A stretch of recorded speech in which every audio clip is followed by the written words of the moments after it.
Can the police search your private property or premises without a search warrant? Let me say from the beginning that there is no right to enter a person's private property, and this was codified in our Constitution.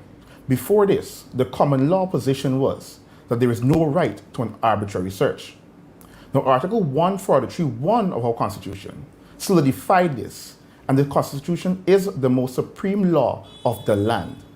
143(1) says, to be specific, except with his own consent, no person shall be subjected to the search of his premises or of his property or the entry by others on his premises.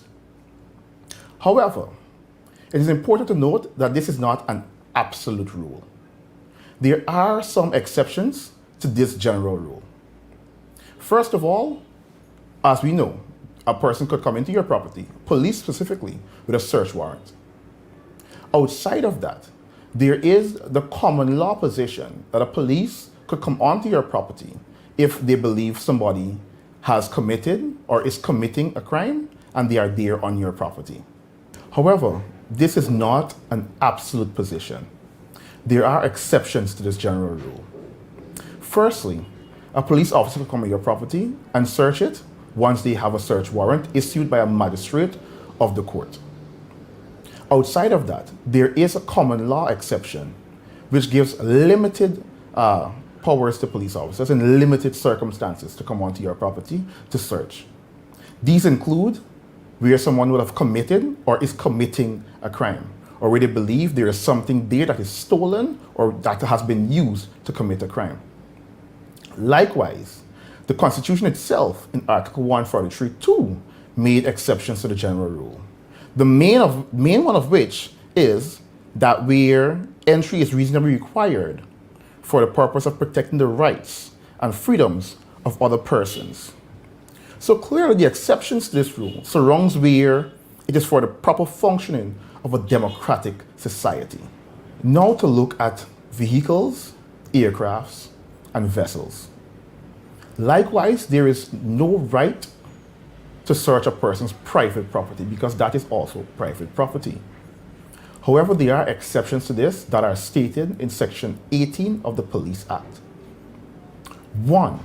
The police can search your vehicle if they believe that something that is stolen or something that was illegally acquired is in that vehicle. Secondly, if they believe and they must have reasonable suspicion that a person who has committed a crime is in that vehicle. Additionally, there is also the exception of where there is a person who may have in their possession something that is illegally acquired or stolen. For the police to search your property, meaning your premises or your vehicle, aircraft, or vessel without a warrant and outside of those limited circumstances, such a search would be illegal. Now we should look at search warrants. A search warrant is issued by a magistrate giving specific instructions. When a police officer comes to your premises and they claim to have a search warrant, it is your right to see that warrant. You must read that warrant. A search warrant could be for a specific police officer, and only that person can execute it. Likewise, a magistrate could give authority to multiple officers or any constable to do a search warrant, but you must read that search warrant.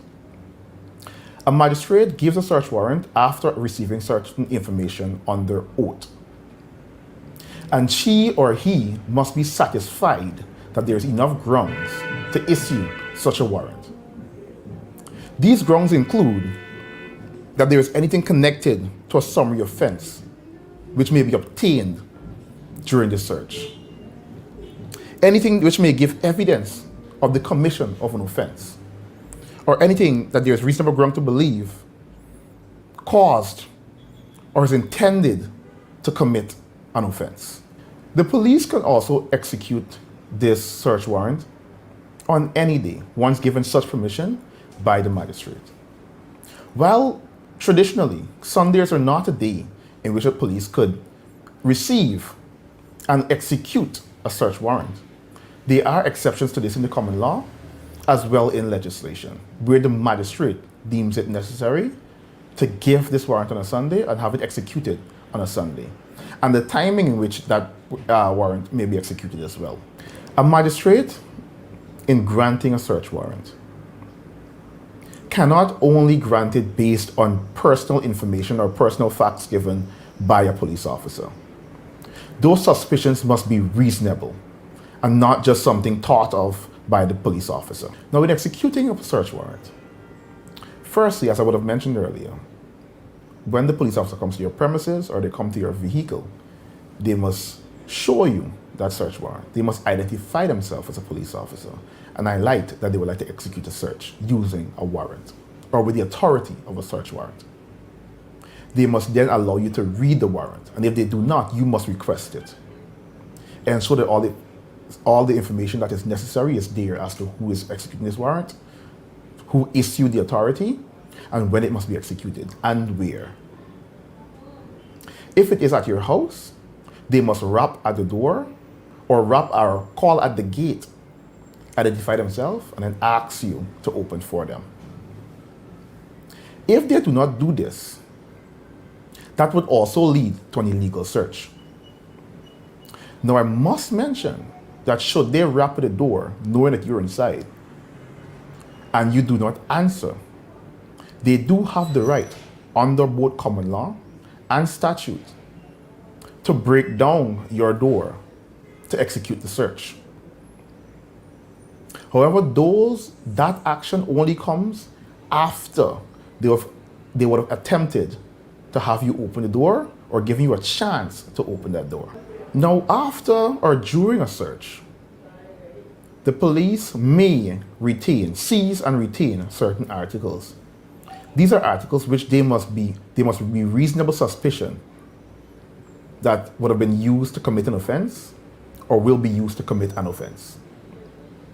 Likewise, there must be reasonable suspicion that it was stolen or unlawfully obtained. There are circumstances in which the police takes more things than they went there for, being that they might have a search warrant to search for, let's say, firearms or ammunition, and they find narcotics. The law makes provisions for that. It would not be legal if they find something else that should not be there, something that is illegal or unlawful on your premises or in your property. They can take it and use it as evidence in another matter. There are circumstances in which the police officers may obtain articles that are not or that were not unlawfully obtained or that were not stolen or were not used to commit an offense or will not be used to commit an offense. Said articles must be returned to the rightful owner within a reasonable time. If that is not done, you have the recourse of moving to the courts to have those things returned. Where a police officer or police officers execute a search without legal justification or without a search warrant, or which does not fall within the limited circumstances in which a search can be done without a warrant, such a search would be illegal. Yeah. However, you as a citizen who were subjected to an illegal search, whether or not something was obtained that can be used as evidence in court, have the right to move to the court for some form of remedy, whether you're suing for trespass or anything else of that sort. That is still open to you, whether or not something illegal was found on your property. Just to recap, there is no right of entry into a person's private property or premises. This was codified in the Constitution of Guyana. However, the police officers can search your property with the use of a search warrant issued by a magistrate of the court. When or if such a warrant is given to a police officer, they must present it to you to allow you to read that warrant. You must check to see if the correct officer is executing the warrant, if the correct date on which the warrant is to be executed is being done, the correct time, and likewise, the purpose for which a search is being executed. If a search is illegally done on your property or in your premises, you still have the right to legal recourse, whether or not something illegal or stolen was found on your property. Audio Jungle.